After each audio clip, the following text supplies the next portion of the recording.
Comenzamos. Muy buenos días a todos. Bienvenidos. Yo soy Agustín Ortiz Fragola, presidente de CFP Society Argentina. Bueno, les doy la bienvenida a nuestro primer evento de 2024. eh, Primera conferencia con nuevo directorio, así que muy contento de poder estar acá y de que nos acompañen el día de hoy. Hoy es un evento abierto, con lo cual puede haber gente que no nos conoce demasiado. Muy brevemente les cuento. CFE Society Argentina es una asociación de profesionales en finanzas que tiene cerca de 250 miembros aquí en Argentina.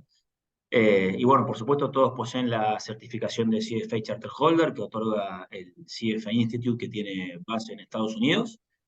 Es un intenso proceso para poder obtener la certificación. Se requiere rendir 3 exámenes muy exigentes que han ido cambiando y evolucionando a lo largo de los años. Por ejemplo, muchos seguramente no lo saben, pero ya no es solamente rendir los 3 exámenes, sino que ahora hay trabajos, especie de trabajos prácticos que se hacen entre que uno rinde el examen y le dan la nota que tiene que cumplir para poder obtener esa nota y poder pasar al siguiente nivel. Pero además se requieren horas de experiencia, horas de práctica en la industria para poder tener la certificación. Creo hoy es la certificación en finanzas más prestigiosa del mundo, así que los invito a todos los que no la conocen a investigarla, acercarse y por supuesto a hacernos las consultas que quieran hacernos al respecto. Localmente nosotros nos enfocamos en contribuir a generar una industria lo más profesional, sofisticada posible y por supuesto apegada a los más altos estándares éticos del mundo. Eh, y algunas de las actividades que llevamos adelante justamente para contribuir con una mejora continua de la industria son este tipo de eventos y conferencias. Algunos los hacemos solamente para nuestros miembros y otros como este los hacemos abiertos para que nos conozcan y puedan participar y tratar, como decía, de contribuir a la industria en general. Hoy el evento que tenemos, como digo, es abierto y va a ser moderado por Mariano Fiorito, que es Country Head de Schroeder Argentina y Uruguay. Así que le agradezco mucho poder haber armado este evento y contribuir con su tiempo. También le agradezco a los oradores, a quienes va a introducir ahora Mariano, que son Juan Cruz Lekovic, Fund Manager de Schroeder, y Leo Chalva, socio de Delfos Investment.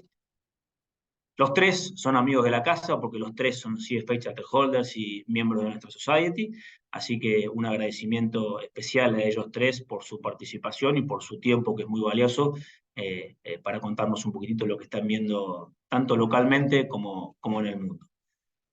Muchas gracias a todos, les cedo la palabra a Mariano y los espero en las próximas charlas de CFA Society Argentina. Un abrazo. Mute, Mariano.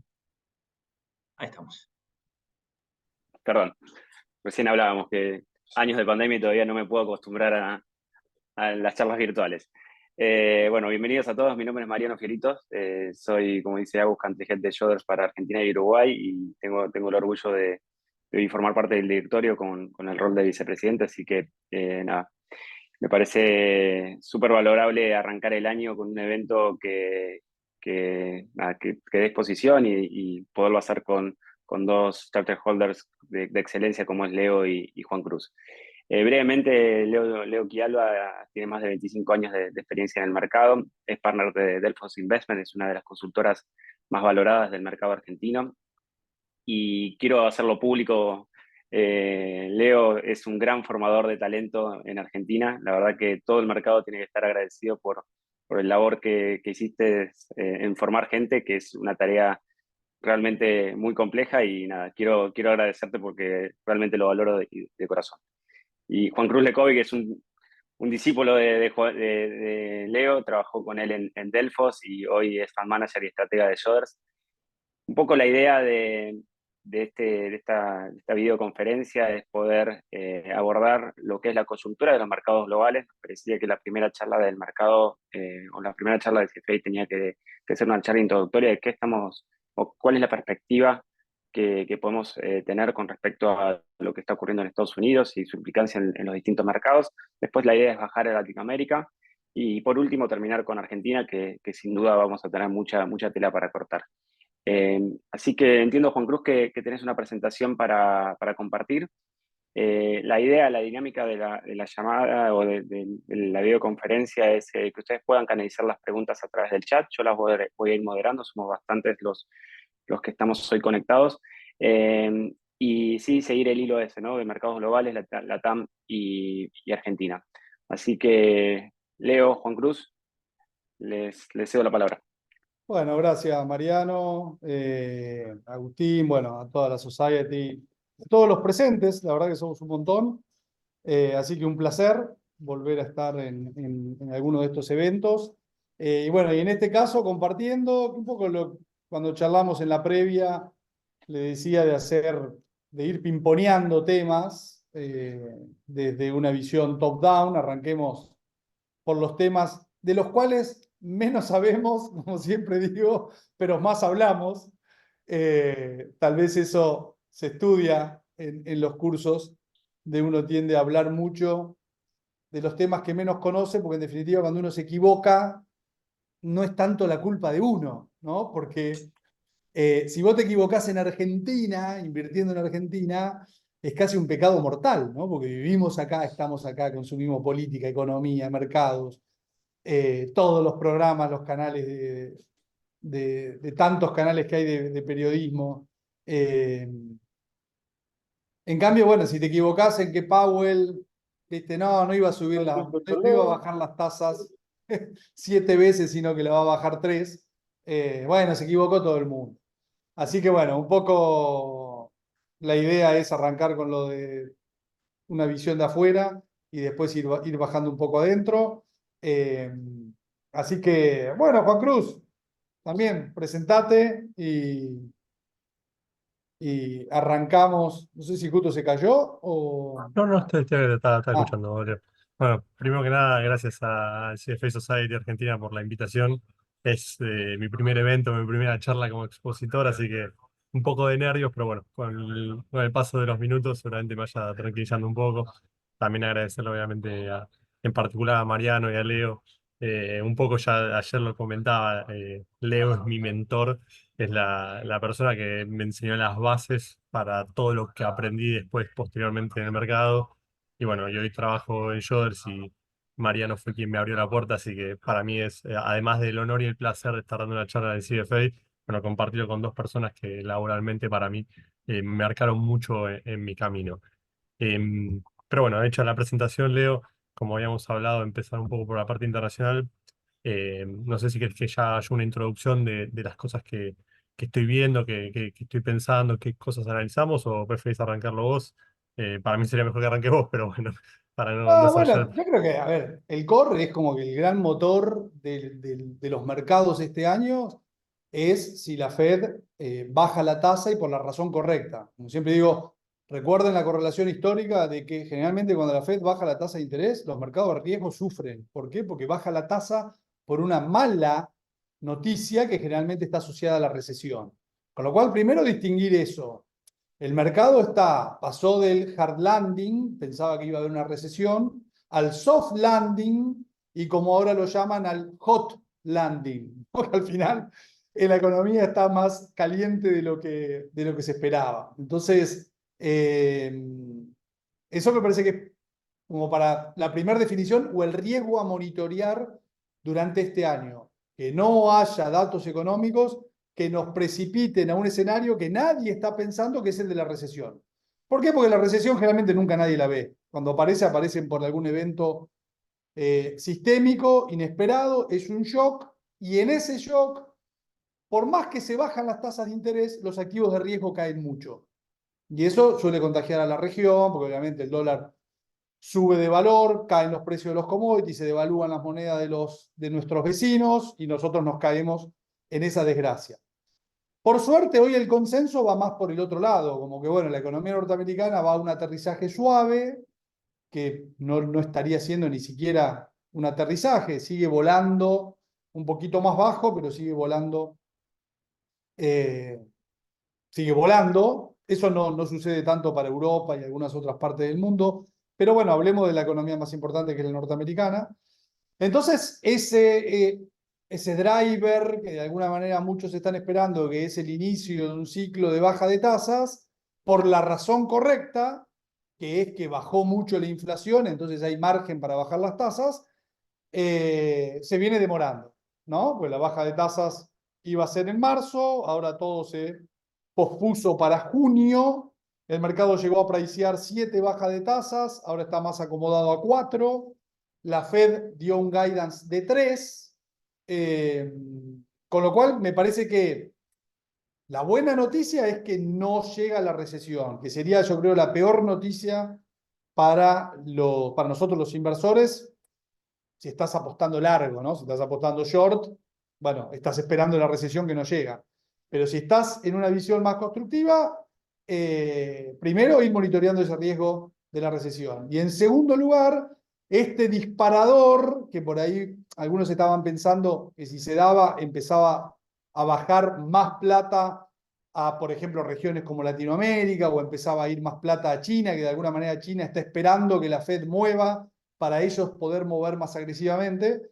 Y eso se viene, digamos, dilatando en el tiempo. Así que esa por ahí es un poco la mala noticia de las últimas 2 o 3 semanas, que primero fue un Powell comunicando en ese sentido, y la semana pasada tuvimos el dato de inflación minorista, que fue malo, headline fue malo. Si querés ahí, Juan, podés entrar en algunos detalles, que por ahí le pone a toda a esta tendencia tan fuerte de las últimas semanas, que arrancó en octubre.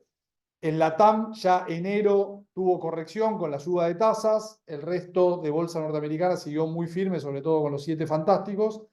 Que tal vez entre Powell y este dato de inflación, que sembró alguna duda, no digo que cambie tendencia, por ahí le ponen algún tipo de techo de corto plazo al mercado. Más cuando uno ve que Bezos está vendiendo acciones de Amazon, que Warren Buffett, ¿no? Se conoció en estas horas, vendió por primera vez acciones de Apple en mucho tiempo que no se desprendía, vendió 10 millones de papeles. Entonces, por ahí el foco puesto en este desacople entre expectativas y realidad, que el mercado no sufrió cuando pasó de 7 bajas de tasas a 4. Uno mira dónde están los activos de riesgo y vos decís, esto mucho no sufrió, ¿no? Hubo un gran repricing de tasas sin que los activos de riesgo sufran. De nuevo, por ahí si uno está operando en la TAM, uno diría, sí, la TAM bajó, ahora ya lo vamos a ver después más en detalle, pero cuando uno mira bolsa norteamericana, sigue muy concentrada en estos 7 papeles, las granolas en Europa, y que de alguna manera sostienen a los índices en valores elevados. Bueno, tomo algunos puntos que vos mencionabas, Leo, y hago algunos contrapuntos también respecto de lo que estamos viendo nosotros. Para mí, a nivel global, hay 3 dinámicas principales. Una, la que mencionaste vos, la política monetaria. La política monetaria, sobre todo de Estados Unidos, pero a nivel global está bastante sincronizada, pero poniendo el foco en Estados Unidos, que es la principal economía, es una de las dinámicas más relevantes a monitorear este año. El segundo también vos lo mencionabas, Leo, que es un poco con la actividad económica, sobre todo porque nosotros decíamos que el 2023 fue un año en términos de retornos extraordinariamente positivo, porque justamente la economía transitó por un camino que fue mejor incluso que las proyecciones más optimistas que veíamos.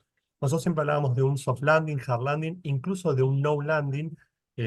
Brevemente, cuando hablamos de landing o de aterrizaje, nos referimos a la inflación, si la inflación va o no desacelerar a los niveles de la Fed, y cuando hablamos de soft o hard landing, tiene que ver con la actividad, si va a desacelerar en un soft landing o si va a entrar en una recesión, una contracción económica en un hard landing.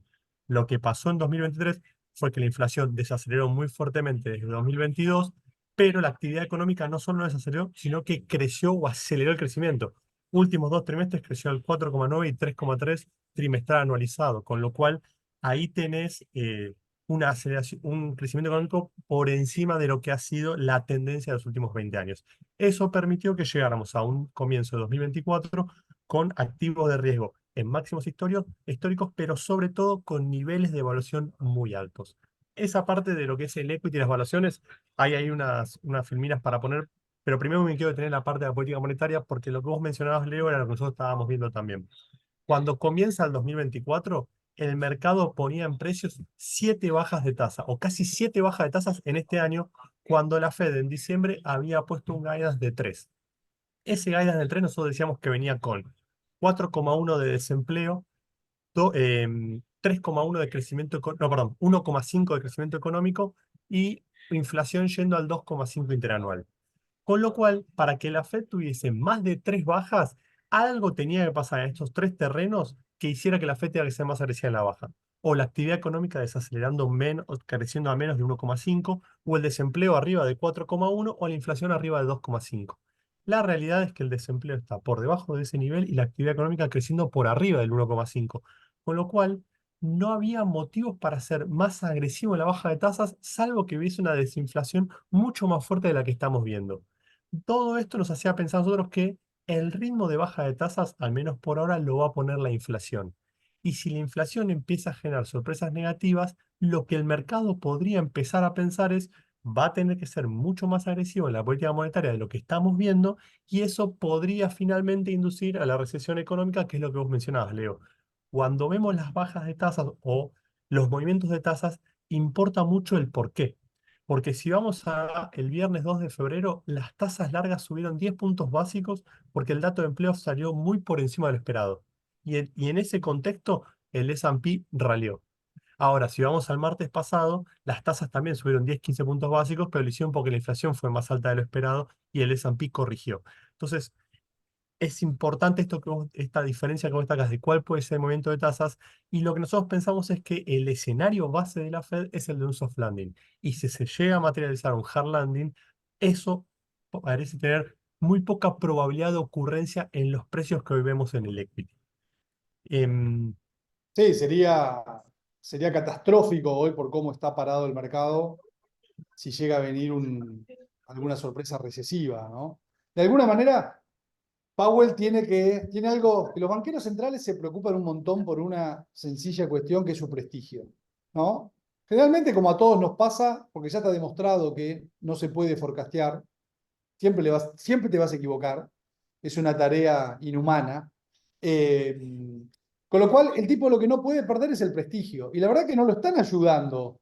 Porque si vos te pones a ver, por ejemplo, la SEC autoriza los ETF de los bitcoins. ¡Pum! El bitcoin en 50.000.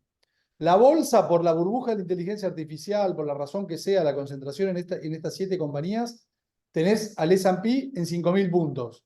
Tampoco lo ayuda. Digamos, que no haya, o empezar un easing que pueda generar una burbuja adicional en los activos financieros. Ni hablemos de la geopolítica.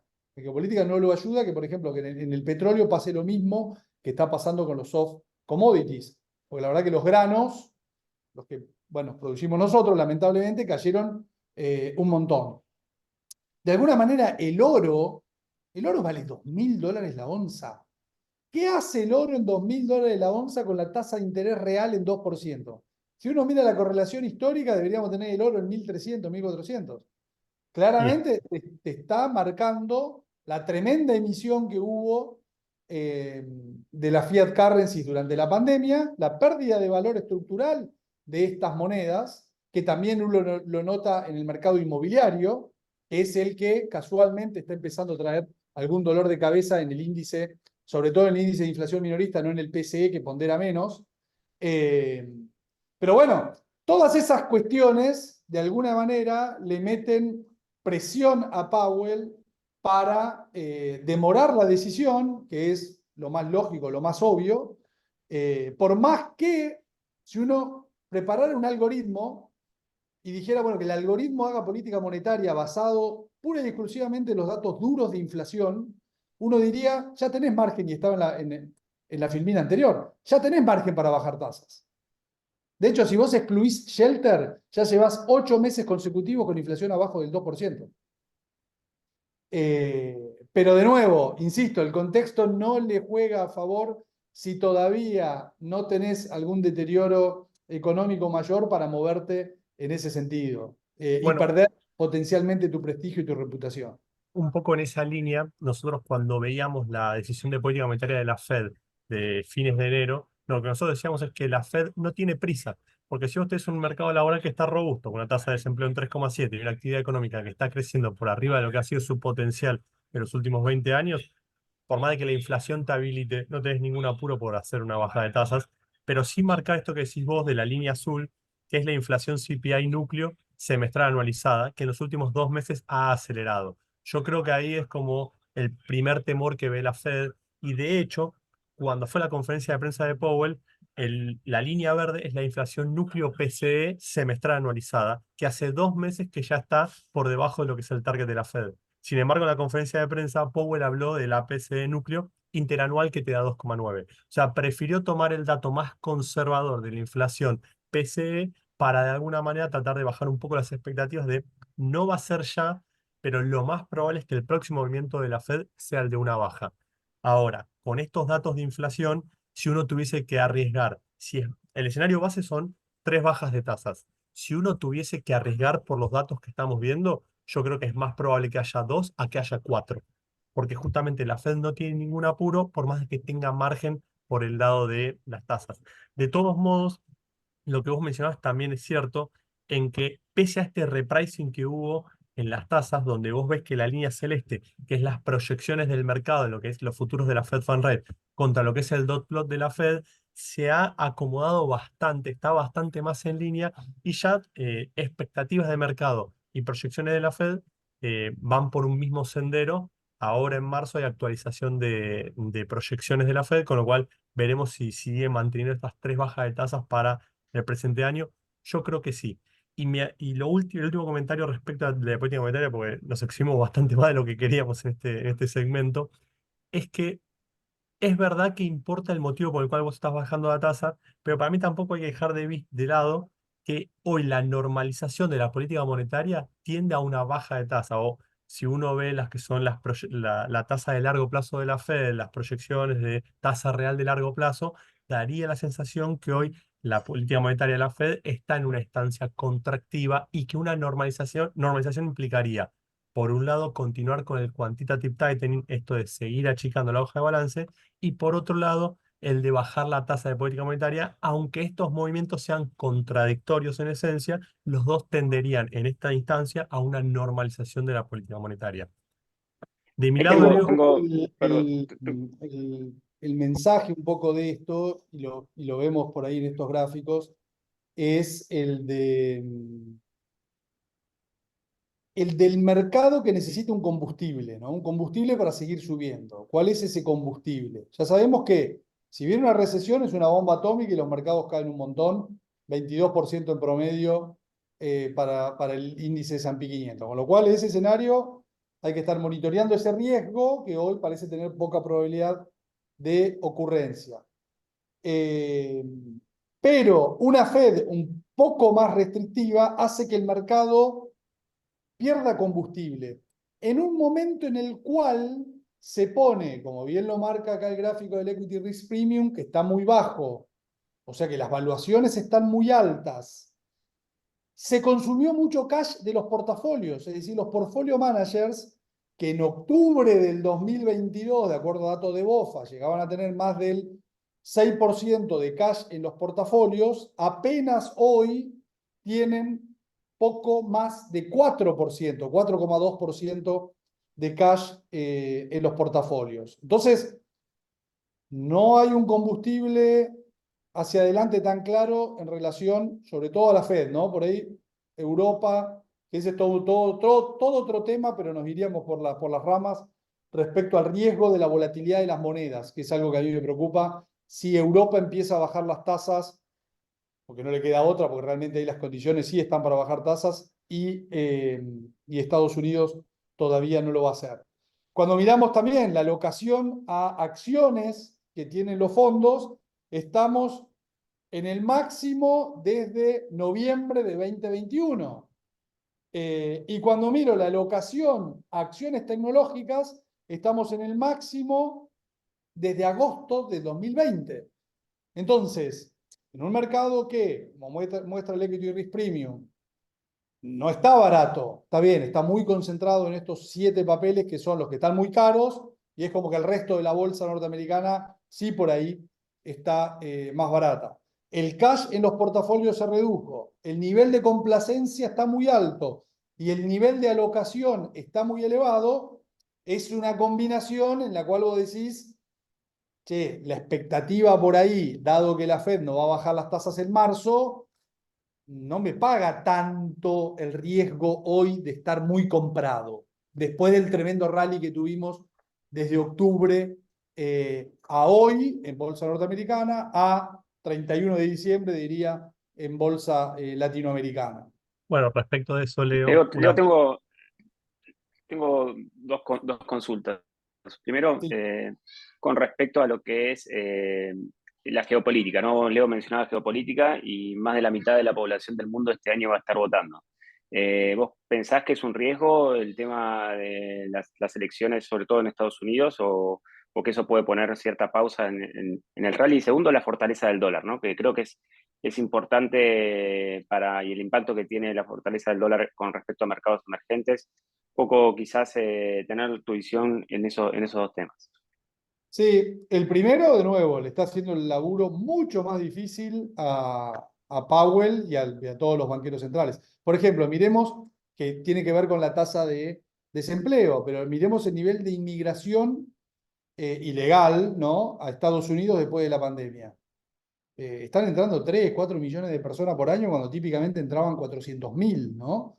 Entonces ahí tenés una oferta laboral creciente, que es todo un tema. Vamos al tema, por ejemplo, electoral, que es Trump. Trump básicamente dijo, bueno, miren, yo acá lo que puedo hacer es bajar impuestos y subirle tarifas a los productos importados.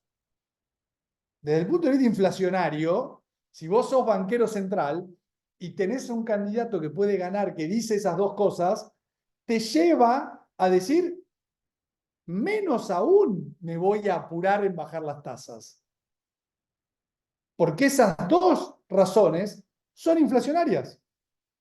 Entonces, por eso mencioné lo de la geopolítica. Hay un montón de conceptos que le van jugando en contra. Yendo al dólar, recordemos que yo digo que es una carrera de autos viejos, el índice de XY o las monedas. ¿Por qué?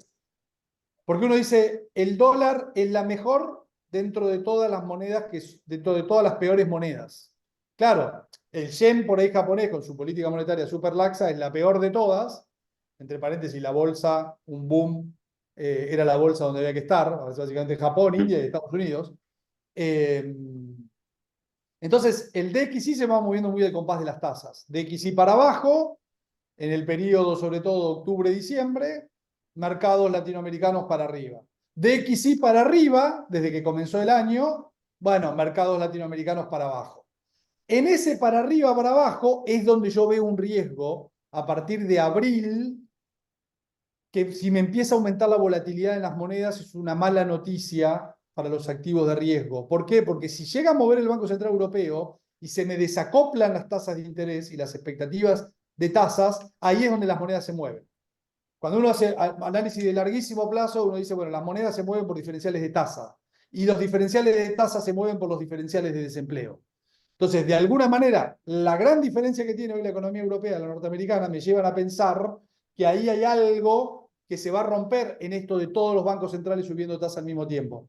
Y por ahí empezás a ver ahora algunos bajando y otros resistiendo. Cuando eso pasa, te aumenta la volatilidad de la moneda, se te puede caer el euro, eso te puede contagiar en algunos commodities y particularmente para países que son receptores de todo lo que sucede en el mundo, como los latinoamericanos, no es el mejor contexto en el cual se pueden desenvolver.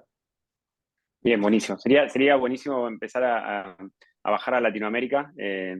Y mencionabas commodities, ¿no? Y creo que, bueno, Latinoamérica es una región que está muy vinculada al ritmo de los commodities. ¿Qué están viendo en esa dinámica? Yo resumo y le doy el paso a Juan Cruz, pero Latinoamérica siempre fue una región con muy malos fundamentos. Inflacionario, déficit fiscal, inestabilidad política. Bueno, en eso no cambió mucho ahora con ciertos sobresaltos en Bolivia, Perú. Pero hoy tiene unos fundamentos realmente espectaculares. Hemos aprendido, salvo Argentina y Venezuela, del problema de la inflación, de la independencia, la necesidad de tener bancos centrales independientes, de tener cierta cordura fiscal. Y la verdad que la TAM tiene muy buenos fundamentos. Yo estructuralmente estoy muy positivo en Latinoamérica, pero por la cuestión geopolítica. Creo que de alguna manera, y déjenme resumirlo en 2 minutos, pero acá hubo un señor Bush que vino a la Argentina, casualmente, a Mar del Plata, a ofrecernos la globalización. Y los argentinos, los latinoamericanos lo echamos, ¿no? Nos quedamos con el Foro de San Pablo y nos quedamos con nuestros principios. Bueno, la globalización se fue a Asia, punto. Uno diría, bueno, Latinoamérica capturó esa globalización. Sí, capturaste la parte que llevó a la industrialización de fundamentalmente China. Una vez que esa industrialización ya se hizo en su gran mayoría, los precios de los commodities se desinflaron y caímos en esta década perdida. Esta última década todos los países asiáticos siguieron floreciendo. De alguna manera el COVID, que viene a romper las cadenas de valor globales y a poner un interrogante sobre también las cadenas de transporte global. Ahí lo vemos a Elon Musk tratando de convencer a muchos proveedores chinos que vengan a producir a México. Ahí tuvimos un primer impacto. Diría que el primer impacto fue la discusión ya Estados Unidos-China que planteó Trump. Segundo impacto fue la pandemia. El tercer impacto diría que fue la invasión rusa a Ucrania, que rompe la integración energética europea. Eso es muy importante también para países ahora productores de energía, como hay muchos acá en la región. El cuarto diría es el atentado terrorista de Hamas en Israel, que también de alguna manera reconfigura la región y lo vemos plasmado tal vez en el tema de el Mar Rojo, los rebeldes en Yemen, que provocan también un trastorno al transporte mundial. Quiere decir que esa reconfiguración del mundo en la globalización que se nos vino a ofrecer, de nuevo, recordemos eso, nos la vinieron a ofrecer y la rechazamos, y le llevó mucha prosperidad a Asia, está teniendo un replanteo. Entonces, en ese mundo globalizado, la TAM no tenía ningún rol.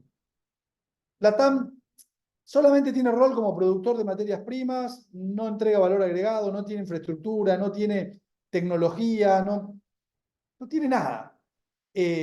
Ahora, cuando se rompe esa globalización, de alguna manera es como volver a pensar el mundo con el muro, que te queda gente de un lado y gente del otro, empezás a notar una reconfiguración. Y en esa reconfiguración necesitas proveedores más confiables. Y ahí es donde de pronto nuestro vaca muerta, porque nuestro vaca muerta no puede competir con Qatar y Australia. Pero bueno, ahora Qatar y Australia tienen un problema de transporte, un problema logístico. Entonces empieza a tener sentido Latinoamérica. Y ahí es donde creo que con buenos fundamentos, con dirigentes que han aprendido un poquito de política económica, salvo Cristina con su carta de 33 páginas que no parece haber entendido demasiado los causales de los dramas que seguimos sufriendo los argentinos, estamos en condiciones de... ¿Cuál es el problema que le sigo viendo? No estamos todavía en el radar de los grandes fondos globales.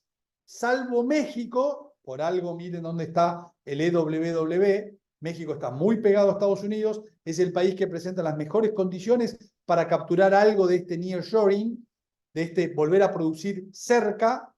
El resto de Latinoamérica tiene todo el potencial, pero todavía le falta generar las condiciones, cambiar leyes impositivas, laborales, de atracción de capital, muchas de las cosas que está planteando Milei. Brasil fue en ese sentido, ahora Lula retrocede algunos escalones. Chile y Colombia quedaron complicados también con gobiernos de izquierda en esta materia. Entonces, un enorme potencial, pero todavía, para mí, estamos medio fuera del radar de los inversores, excepto México. Con esto le doy pie a Juan para que muestre un poco estos buenos fundamentos justamente de los que hacía mención, ¿no? Bueno, esto que vos mencionás, Leo, de cómo tal vez la reconfiguración geopolítica global pone de vuelta a Latinoamérica en una posición un poco más optimista de cara al futuro, para mí va también un poco de la mano del título de esta filmina, que el mejor alumno post-COVID-19, porque la realidad es que el COVID, si algo hizo, fue sincronizar los ciclos económicos a nivel global y con eso, obviamente, los ciclos de política monetaria. Y en ese sentido, LATAM fue uno de los primeros en comenzar a subir la tasa. Brasil fue uno de los primeros bancos centrales que empezó a subir la tasa, incluso mucho antes que la Fed. Y en 2023, varios países de LATAM son los que primero comenzaron a bajar la tasa de interés, producto de que la inflación ya había mostrado una muy fuerte desaceleración. Estos fundamentos que vos mencionabas, o por ejemplo, pese a que, no sé, países como Perú todavía tienen problemas políticos, así todo mantienen un banco central independiente y una política fiscal que parece bastante más razonable cuando uno lo mira, por ejemplo, con lo que fue el balance primario de Argentina en 2023, 2022 o mismo 2021, 2020. Pero en el gráfico de la izquierda, justamente lo que es el balance primario, las economías de la TAM hicieron un gran esfuerzo fiscal en plena pandemia, pero rápidamente, hacia fines de 2022, la mayoría de los países de la TAM ya estaban ofreciendo superávit primario en las cuentas fiscales. Lo mismo pasa en el gráfico de la derecha de lo que es la inflación interanual, donde vos viste una muy fuerte baja a partir de 2022. Brasil, Chile, Perú, Colombia, México no, perdón, Paraguay, Uruguay, son países que ya comenzaron el ciclo de baja de tasas, pese a que la Fed no lo ha hecho. México todavía está esperando, o es como basa su política monetaria tal vez mucho más a ir de la mano de la Fed y está, bueno, si ellos posponen, yo pospongo un poco más también la decisión. Pero respecto de lo que son la región en sí, el dato en particular es que vos tenés valuaciones de activos en niveles bajos comparados, por ejemplo, o relativo a Estados Unidos, pero creo que gran parte de eso se explica porque vos tenés desde 2020 a 2021 un ciclo de apreciación del dólar contra el amplio espectro de monedas que te llevó el dólar a niveles de evaluación históricamente altos, o al menos en los más altos desde 2000 para acá. Em, Eso hace pensar que cuando uno mira la región de Latinoamérica, uno puede elegir, digamos, tres activos: equity, renta fija, hard currency o renta fija, local currency. Daría la sensación de que si la TAM logra despegar, ese diferencial de crecimiento podría darle más atractivo a sus monedas, y hay ciertos países que tienen sus monedas muy debilitadas que podrían generarte una apreciación cambiaria que favorezca los activos que generen renta en moneda local, ya sea el equity o la renta fija. Y en particular, dos de las monedas que más han sido castigadas en los últimos 2 años y que todavía no logran recuperar son la de Brasil y la de Chile, el peso chileno y el real brasilero. Son mercados que cuando vos, por ejemplo, ves el Bovespa en reales, en términos reales, parece que está en máximos históricos. Sin embargo, cuando uno mira el EWZ en dólares, todavía está muy lejos de los máximos que hemos visto. Recuerdo que en 2017 se hablaba si el EWZ podía llegar o no a los $50, que estuvo muy cerca. Hoy está alrededor de $33, con lo cual estás muy lejos, pero porque gran parte de todo ese terreno por recorrer está en que la TAM logre posicionarse, como decís vos, a nivel global como una región que sea interesante, y a partir de ahí que sus monedas logren captar toda esa apreciación por ese potencial económico. Hay otros países, por el contrario, México es uno de ellos, que ya han capturado gran parte de eso, y cuando uno mira el peso mexicano o el peso uruguayo, bueno, están en niveles históricamente altos de evaluación o están apreciados en términos históricos contra el dólar, con lo cual ahí obviamente en este contexto de volatilidad o en este contexto donde el dólar se está apreciando, como decías bien vos, desde el principio de este año, hay que ser bien selectivo tal vez en la historia, pero cuando uno mira la película general de Latinoamérica, la realidad es que fue una de las regiones que primero subió la tasa y que primero está bajando la tasa porque entendió la importancia de un Banco Central independiente y de tener un equilibrio fiscal para evitar justamente uno de los grandes problemas que tiene Argentina hoy, que es un déficit fiscal elevado sin financiamiento por parte del sector privado. Em, Sí, yo tal de la, cual. Yo creo que estamos en un punto de inflexión parecido al de la cuarta cumbre del ALCA en Mar del Plata, que fue en el 2005, en donde depende de nosotros, una vez más, si somos capaces de aprovechar este cambio de contexto global o no. La verdad que cuando uno mira, de nuevo, salvo México, que bien lo explicaste, la gran excepción, el Banco Central da una tasa, no hay moneda en Latinoamérica que aporte la rentabilidad por punto de volatilidad que tiene México. No hay ninguna.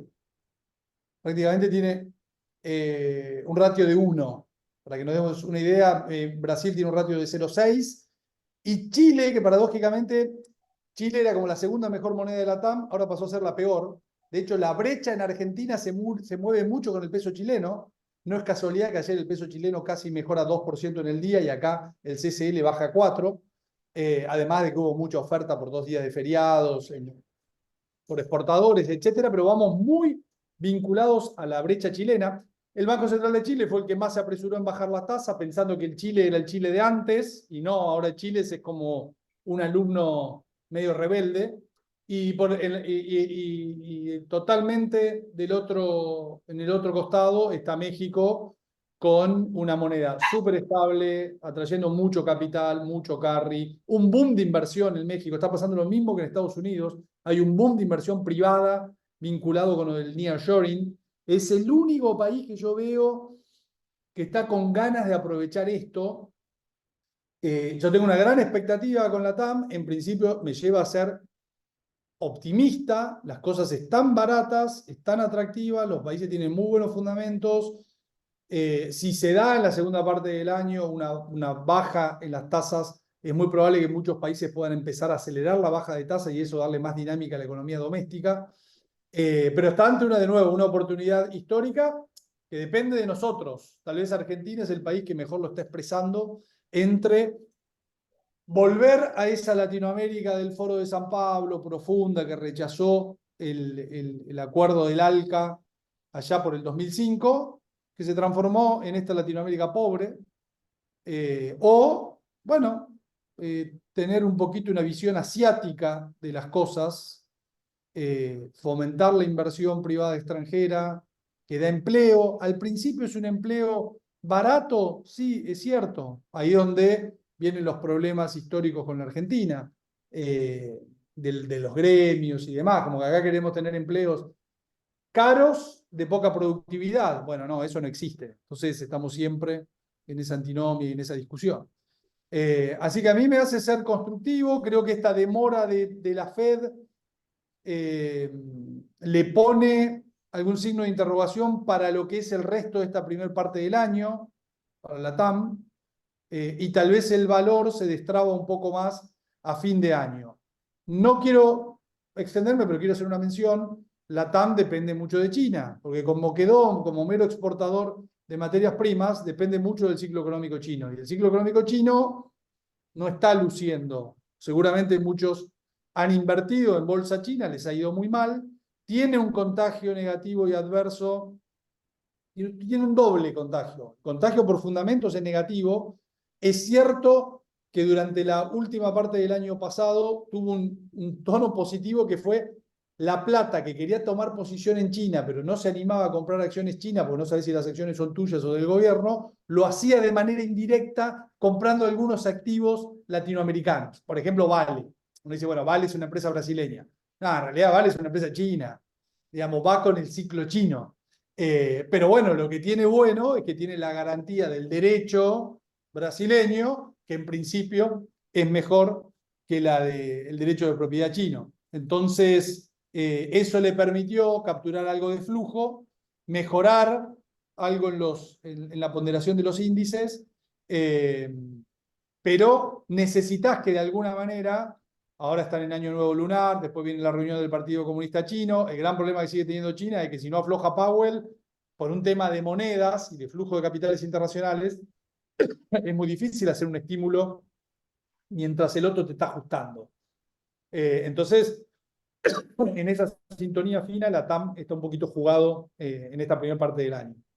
Respecto de eso, Leo, y si te parece, como para hacer el puente con Argentina, eh, nosotros decíamos, por ejemplo, que durante gran parte de 2021-2022, Argentina tuvo un muy fuerte viento de cola, producto de que, por ejemplo, la soja había estado en niveles de 550, 600 de la tonelada, y que a partir de, por un lado, la apreciación del dólar a nivel global que estás viendo durante este periodo del año, y por otro lado, la dinámica económica de China, que, si no me equivoco, en los últimos 6-7 meses ha tenido deflación, con todo lo negativo que eso implica, ha hecho que, por ejemplo, la soja ayer cotizara abajo de 430 dólares la tonelada.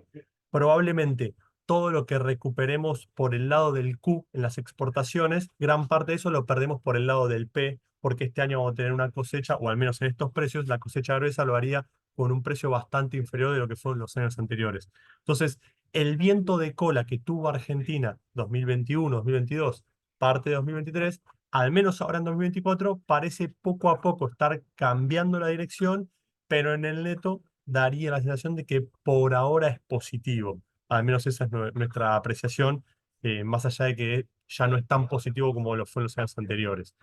Em, pero respecto de Argentina en sí, Leo, si te parece, te comento un poco el diagnóstico nuestro y si querés después vos le podés sumar los puntos tuyos.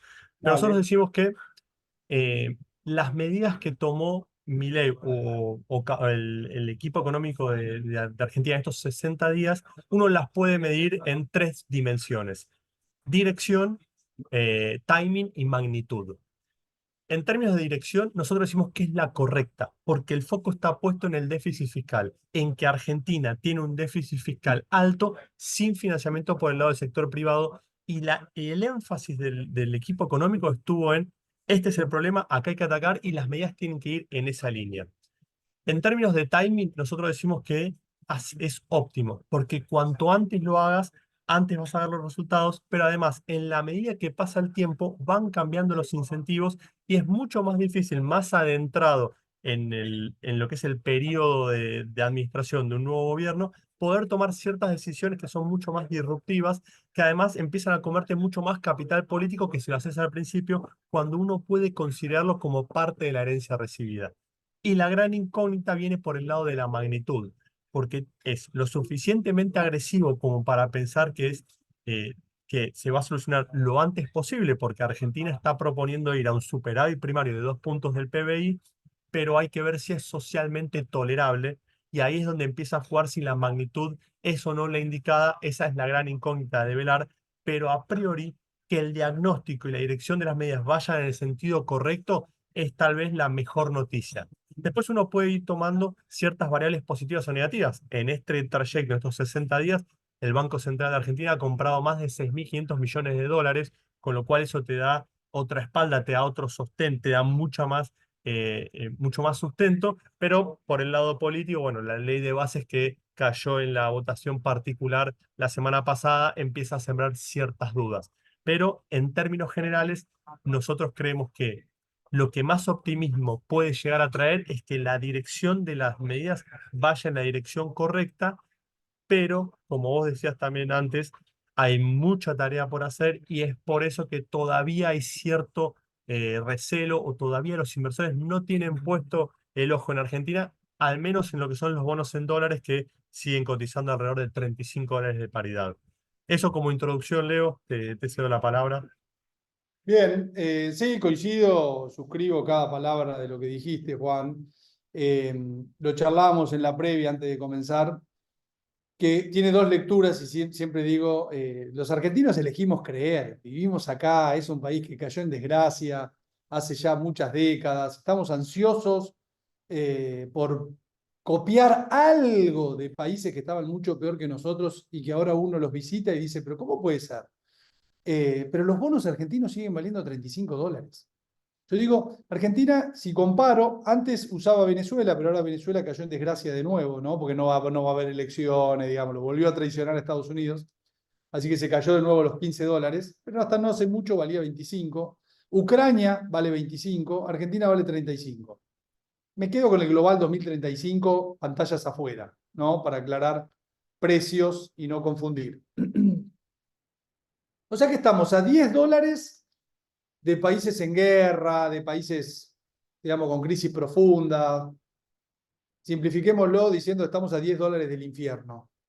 Y si Argentina se normalizara por los cupones que tiene, los bonos no pueden valer 100 porque no tienen los cupones que tenían en la década del 2000 o previa a esta última reestructuración, pero tranquilamente podrían valer 65 dólares con el step up de cupones, etc.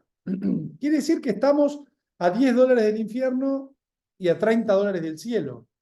¿por qué todavía estamos más cerca del infierno que del cielo? ¿No? Esa es como la gran pregunta. Después, por otro lado, uno mira el Merval, ¿no? Ahí muchos se enojan conmigo, porque yo digo, el Merval, el bull market del Merval es hijo del cepo, porque el rally del Merval arranca en agosto del 2022, que es cuando cambia la normativa que se los obliga a los inversores importadores a, o se los saca, mejor dicho, del mercado de las ONs ley extranjera y de los CDRs. A partir de ahí, arranca un posicionamiento. Todos manejamos plata, una gran mayoría de acá, de ese tipo de clientes, y empezamos a tomar un posicionamiento importante en los denominados fierros, en aquel momento, Aluar, Ternium, algunas cementeras. Después viene el riesgo de hiperinflación. Y todos sabemos lo que pasó con la bolsa en los 80, y iba a pasar lo mismo. Y efectivamente pasó lo mismo. Cuando hay una huida del peso y vos te refugias en las cosas, bueno, las acciones en definitiva son cosas. Entonces, el bull market del Merval, de alguna manera, es hijo de estas dos cosas. Por eso, como bien lo mostrás en este gráfico, Juan, el Merval, un Merval cercano a $1.000 en CCL, está como desacoplado para el nivel de riesgo país que tenemos. O se acomoda el riesgo país o se acomoda el Merval, digamos, pero acá hay algo que no estaría funcionando del todo. Y ahí es donde vienen, digamos, las conexiones. Primero, que todo el mundo sigue prefiriendo cosas privadas que públicas. Después ahí está la discusión de qué es el BOPREAL, ¿no? Si es, bueno, no, es público, pero del Banco Central, entonces va contra la curva de soberano, no va contra la curva corporativa. Ustedes piensen que es un país donde el soberano rinde 30% y las corporaciones rinden un dígito. Corporaciones que cobran dólar link, o sea, cobran muchas que son, qué sé yo, productoras, o están en los plan gas, o productoras de energía, que en definitiva cobran del Estado, con lo cual si uno piensa que el Estado se acaba, es muy probable que todas las compañías que están en un país cuyo Estado se acaba, no valen nada tampoco.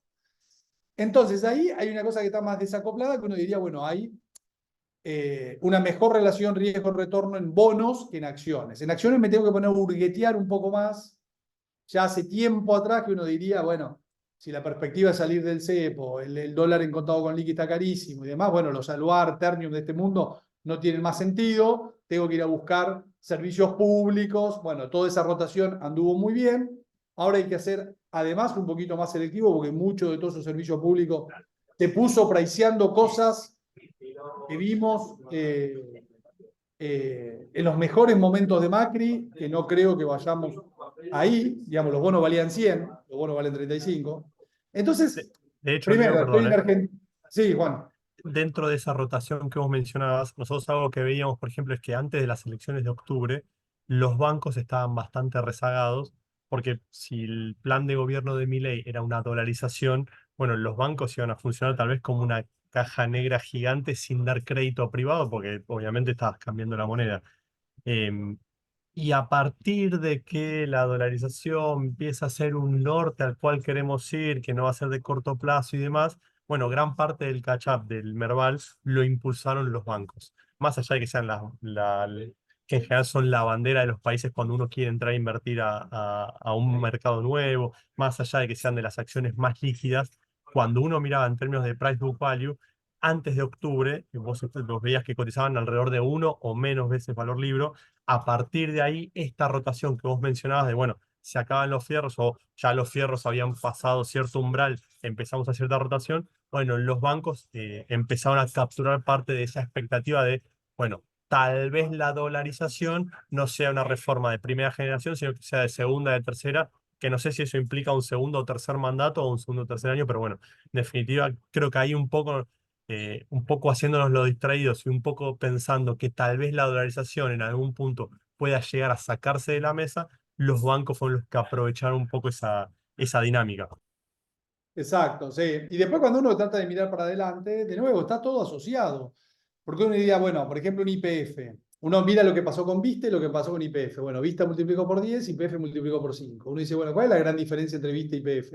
Bueno, la diferencia es que Vista captura precio internacional, vende la mitad a Brent, en cambio IPF nos vendía a nosotros argentinos subsidiados. Si el gobierno va a export parity, la caja de YPF pasa a ser otra, el nivel de CAPEX puede pasar a ser otro, el nivel de crecimiento puede pasar a ser otro, ni hablar si se desprende de activos no estratégicos. Yo calculo que hoy la mitad del valor de YPF son los activos no estratégicos, ¿no? YPF Luz, bueno, todas las cosas que tiene. Si uno hace una evaluación por ratios, uno puede llegar a terminar diciendo, bueno, ahí hay $7 de valor en compañías que se podrían llegar a vender para hacer core, parecido a todo el proceso de recuperación de empresa que tuvo Petrobras. Ahora, ¿cuál es la duda? Bueno, la paridad de exportación que vos le vas a dar YPF, es decir, que los argentinos paguemos Brent, ¿es sostenible?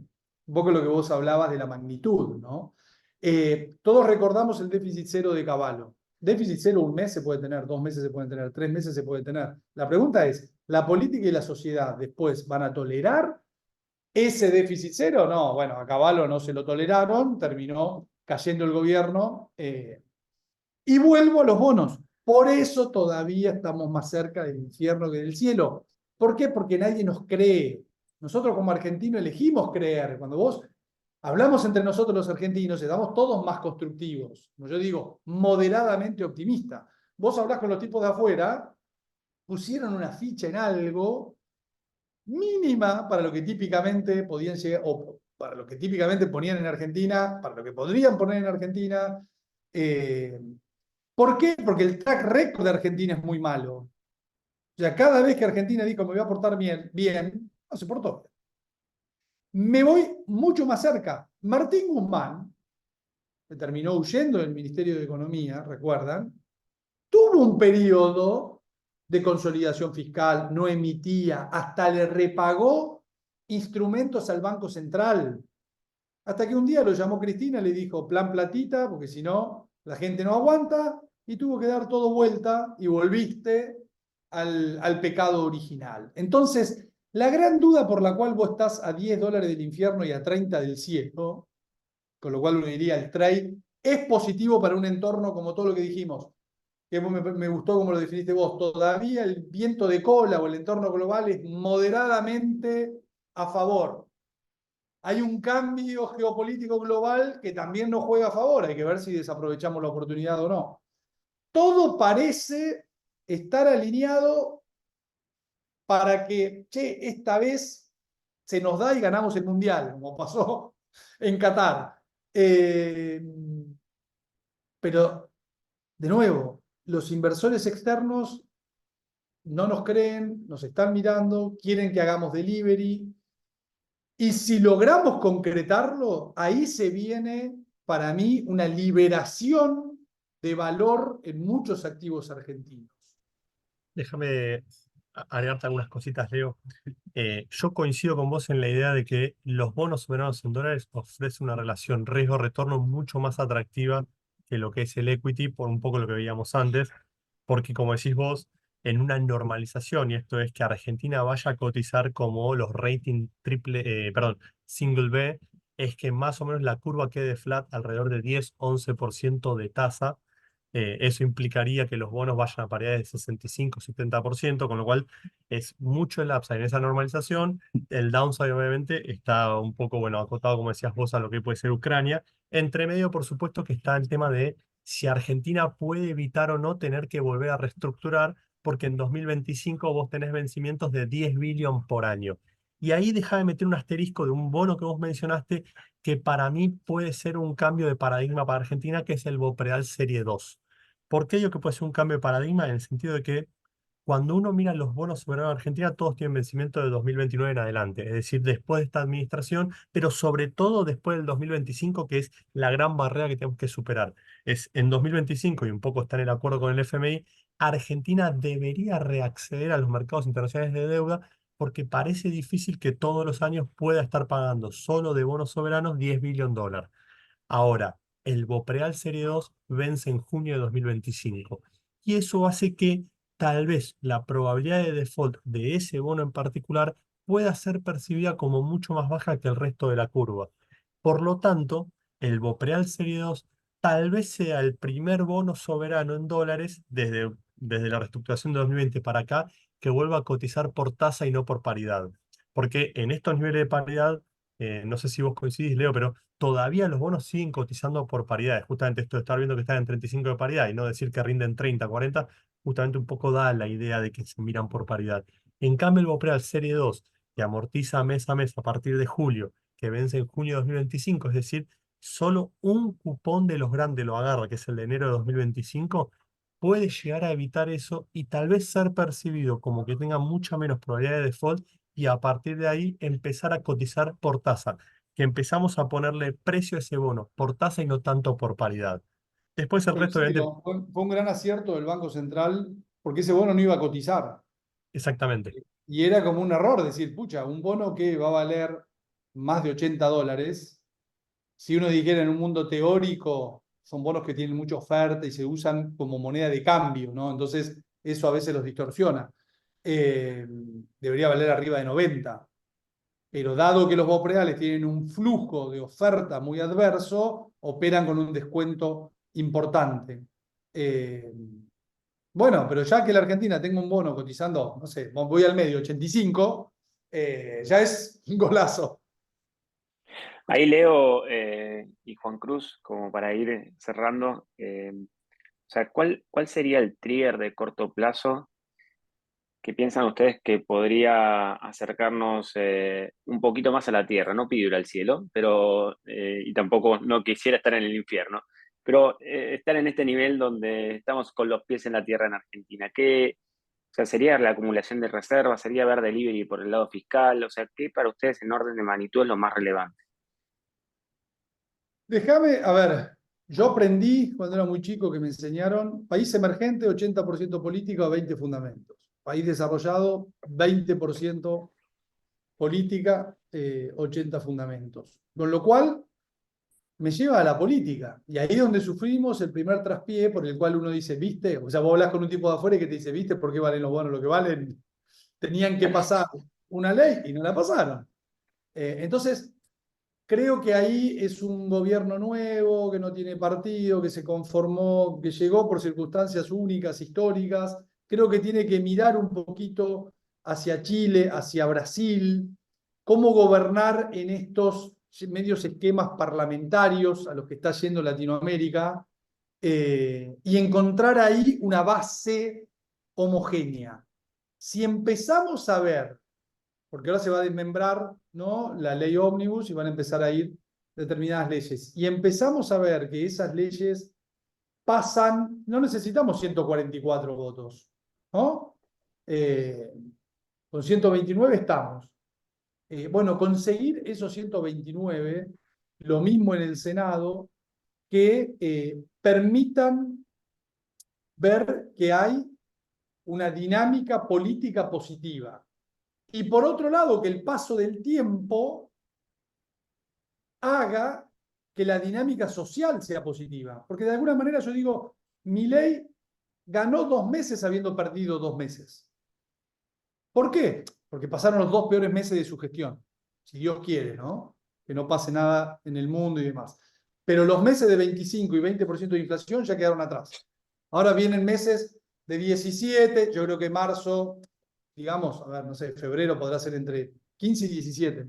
Por los regulados, van a subir mucho los regulados, ahora ya no suben tanto los alimentos. Eso es muy bueno para la gente. Empiezan a venir las paritarias, empieza la recuperación salarial. Creo que lo peor quedó atrás. Entonces, si socialmente aguantás, lográs armar cierta conformación política, ahí es donde los fundamentos, que bien mencionaste vos, Mariano, de que estamos acumulando reservas, empiezan también a sobresalir. Lo que pasa es que no estamos funcionando del lado, del lado que todos están mirando, que es el lado, sobre todo, político-social.